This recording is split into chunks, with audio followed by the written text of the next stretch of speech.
আগামীকাল ধর্মনগর বিধানসভা কেন্দ্রের উপভোটের ফলাফল ঘোষণা সকাল থেকেই শুরু হচ্ছে ভোট গণনার কাজ। ভোটের রিটার্নিং অফিসার দেবযানী চৌধুরী সংবাদ মাধ্যমে গণনা প্রস্তুতি নিয়ে জানান,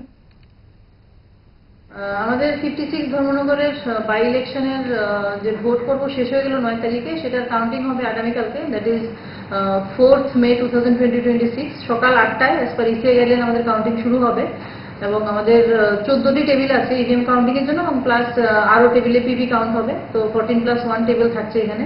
আর আমাদের 3 লেয়ার অফ সিকিউরিটি সিস্টেম থাকছে, যেটাও ইসিআই গাইডলাইন অনুসারেই আছে।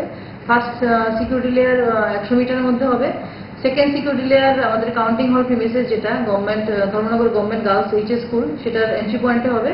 আর থার্ড সিকিউরিটি পয়েন্ট হবে কাউন্টিং হলের ঠিক এন্ট্রি পয়েন্টে, যেটা সিএপিএফ মেনটেন করবে।